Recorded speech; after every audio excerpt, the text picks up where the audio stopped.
Hi, welcome to YoYo TV. బెంగళూరులో పోలీసులు భగ్నం చేసిన రేవ్ పార్టీ ప్రస్తుతం కర్ణాటకతో పాటు 2 తెలుగు రాష్ట్రాల్లో తీవ్ర చర్చనీయాంశంగా మారింది.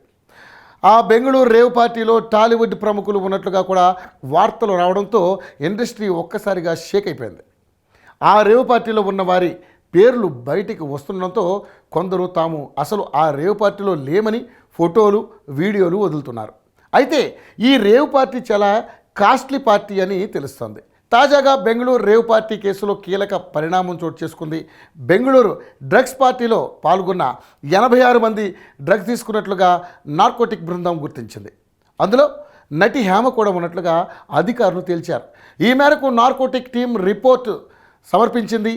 ఆ రోజు రేవ్ పార్టీలో పాల్గొన్న 150 మంది బ్లడ్ శాంపిల్స్ నార్కోటిక్ టీం సేకరించింది. ఇందులో 57 మంది పురుషులు, 27 మంది మహిళలు రక్త నమూనాల్లో డ్రగ్స్ ఆనవాళ్లు ఉన్నట్లుగా అధికారులు గుర్తించారు. మొత్తం 86 మందికి ఈ పరీక్షల్లో పాజిటివ్ రిపోర్ట్ వచ్చింది. పాజిటివ్ జాబితాలో హేమతో పాటు ఆసియారాయ్, పార్టీ నిర్వహించిన వాసు ఉన్నట్లుగా సమాచారం. అయితే హేమతో పాటు వీరందరినీ బాధితులుగా పరిగణించి కౌన్సిలింగ్ ఇచ్చే అవకాశం ఉందని చెబుతున్నారు. ఈ రేవ్ పార్టీలో హేమ పాల్గొన్నట్లుగా వీడియోలో వార్తలు కూడా వస్తున్నప్పటికీ ఆమె బుకాయిస్తూనే ఉంది. రేవ్ పార్టీకి తనకి ఎలాంటి సంబంధం లేదని, అసలు అందులో ఎవరున్నారో కూడా తనకి తెలియదని హేమ మొదటిగా స్పందించింది. తాను హైదరాబాద్లోనే 2 రోజులుగా ఉన్నానని, ఇక్కడే ఓ ఫామ్ హౌస్లో చిల్ అవుతున్నట్లుగా ఓ వీడియో రిలీజ్ చేసింది. అయితే దీనిని కర్ణాటక పోలీసులు ఖండించారు. రేవ్ పార్టీలో హేమ పాల్గొన్నారంటూ ఫోటోలను కూడా రిలీజ్ చేశారు.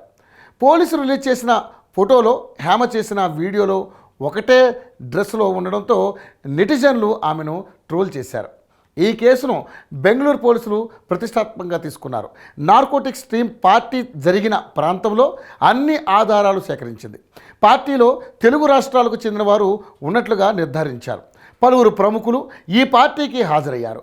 పార్టీలో డ్రగ్స్ వినియోగం పైన శాంపిల్స్ సేకరించిన నార్కోటిక్స్ ఆ తర్వాత నివేదికలను బయటపెట్టింది. అందులో ఇప్పుడు హేమ డ్రగ్స్ తీసుకున్నట్లుగా నిర్ధారణ అయినట్లు సమాచారం. హేమను పిలిపించి కౌన్సిలింగ్ ఇచ్చే అవకాశం ఉందని కూడా సమాచారం. ఇందులో పలువురు సినీ ప్రముఖులు, రాజకీయ నేతలు ఉన్నట్లుగా కూడా సమాచారం. ఒక్కొక్కరు బయటపడుతున్నారు. ముందు ఇంకెంతమంది ఈ పార్టీలో పాల్గొన్నారో చూడాలి.